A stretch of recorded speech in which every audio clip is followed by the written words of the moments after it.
Well, folks, it turns out we had nothing to worry about. Or at least, maybe I had nothing to worry about.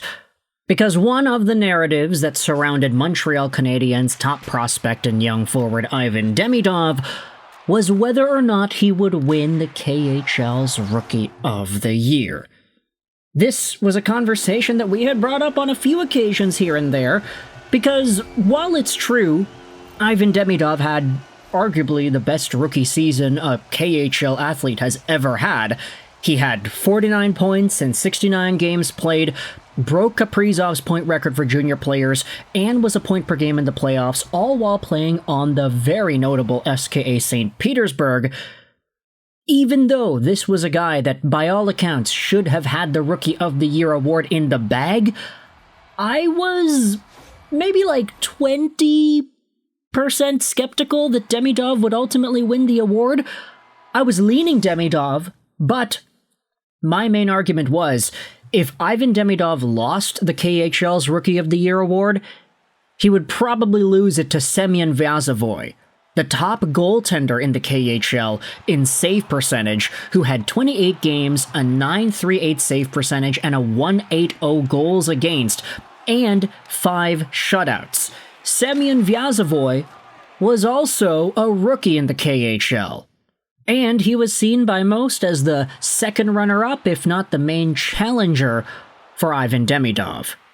I was kind of saying, like, it would be reasonable if folks in Russia who vote on this award ultimately decided against Demidov because of whatever politics and conversations that talk about him wanting to leave Russia and not commit himself to the long-term development plan, like a Nikita Gusev or a Kirill Kaprizov or an Andrei Kuzmenko ended up going through.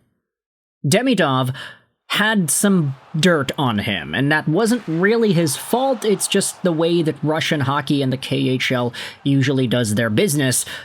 But ultimately, all that worrying seemed to have been for naught, because it was announced 2 days ago by the KHL's Twitter account that Ivan Demidov has indeed won the Rookie of the Year. In his first KHL season, the 19-year-old became SKA's point leader with just the 11th time on ice amongst forwards, 1345. So, big congrats over to Ivan Demidov for grabbing that Rookie of the Year honor in the KHL. And for a lot of us Montreal Canadiens fans, the question is ultimately now, can he get that same award in the National Hockey League? He'll definitely be in the race. He'll definitely be maybe one of the top candidates.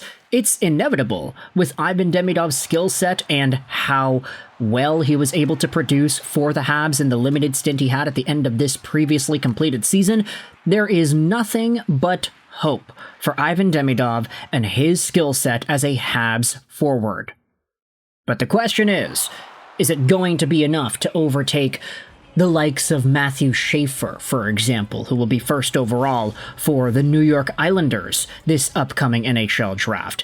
Is it going to be good enough to beat out any of the other guys from the 2024 draft who will make an immediate impact with their teams, like a Zayne Parekh with the Calgary Flames? Artyom Levshunov is still eligible to have a rookie season next year.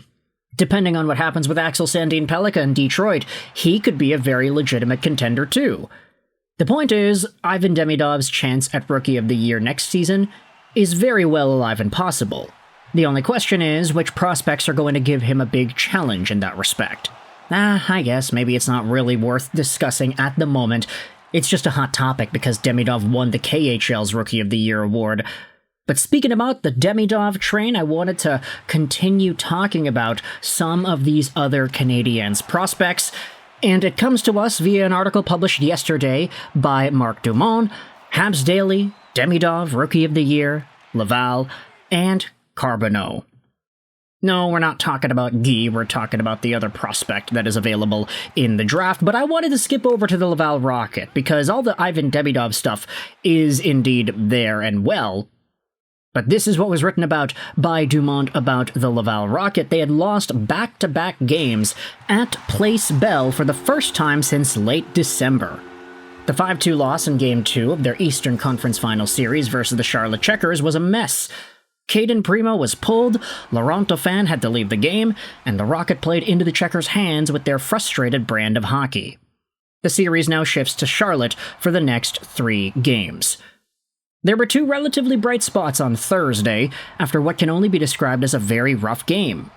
David Reinbacher scored in the dying minute of the 3rd period during a 5-on-3. Additionally, Jacob Fowler looked pretty good, and he even stopped a Michigan attempt. Included is a video of Fowler putting himself in the right spot to naturally block off the Charlotte player's attempt at shoving it over the shoulder there. But the Laval Rocket are not really doing the best in this series right here in the Calder Cup Playoffs. It is the Eastern Conference Finals. They lost 5-1 in Game 1, 5-2 in Game 2. Game number 3 goes on tomorrow, Sunday, June 1st. So, yeah, we will have to maybe wait and see if the Laval Rocket have what it takes to claw their way back from being down 2-0. It's a best of 7. Not a best of 5, like some of the other series we have seen, so Laval does have still a realistic shot at winning. They just cannot lose 2 more games. With that being said, if you wanted to talk about the statistics and the breakdown of how some of these guys are looking on the Canadiens farm team, guess what? Jacob Fowler came into the game against the Checkers with a .917 save percentage. He let in 1 goal. He had stopped 11 shots. Meanwhile, Cayden Primo, his numbers took a pretty big hit from that game number 2 against Charlotte the other day. Yeah, he's now down there to an .891 save percentage because he had a .778 and a .779 in those prior 2 games in this series. 2 just total statistical breakdowns for Cayden Primo after what was a really good series for him against the Rochester Americans.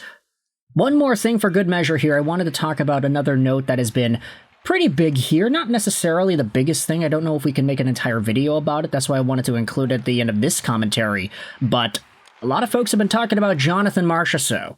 And we even made a video talking about how Marchessault would prefer potentially being traded over to the Montreal Canadiens. Well, that idea was challenged when Elliot Friedman spoke out about Marchessault on the recent 32 Thoughts podcast episode. This is what he had said. Marchessault is open to a trade, but the list of teams he would go to is real small. Marchessault is real blunt and honest, and that hasn't really gone over well. He's gone from a no-tax state to a no-tax state, and any trade would have to be to another no-tax state. Does that mean we will see Jonathan Marchessault get reunited with his buddies in Tampa Bay or in Florida? Because you gotta remember, he played for both of those teams. However, this does put a damper onto the Montreal Canadiens idea, because not only are the Montreal Canadiens not located in a tax-free state, but they also are located in Canada. So there are a whole bunch of extra notes that need to be added on there if you want to talk about players' take-home pay and all the money that they're getting. He's making $5.5 million a year till the end of 28-29, which I'm still going to stand by and say that's a reasonable dollar amount for a guy who produces the way that Marchessault does.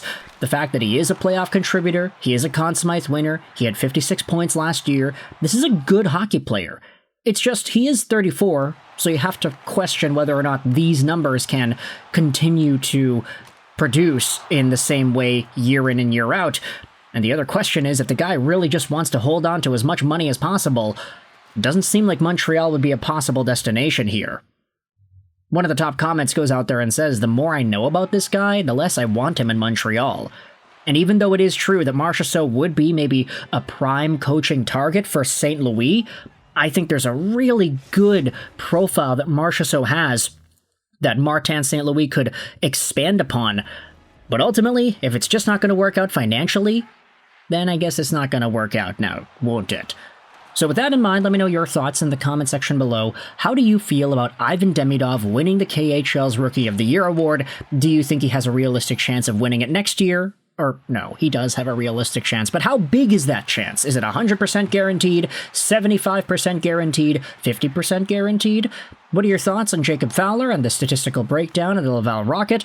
And what are your thoughts on Jonathan Marchessault? Let me know all your opinions in the comment section below. I hope you enjoyed this video. And bye.